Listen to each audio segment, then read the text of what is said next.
How to withdraw money from Coinbase to PayPal.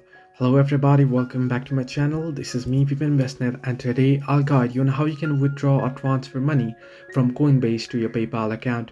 Now to do so, first you'll have to link your PayPal account to your Coinbase account. Now how you can link it, right?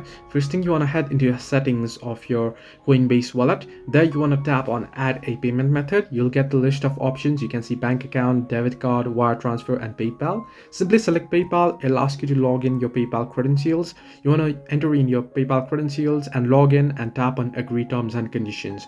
Once you do so, there first you'll have to get some cash on your Coinbase. You can sell your crypto in order to gain some cash, and then once you have some cash on your Coinbase wallet, you can tap on withdraw. And once you do so, there you want to select the destination. You want to select PayPal as your destination there, and once you select the PayPal as your destination, you want to tap on continue and enter in the cash you want to cash out, and you'll be able to withdraw it to PayPal. So this way you can withdraw money from Coinbase to PayPal account.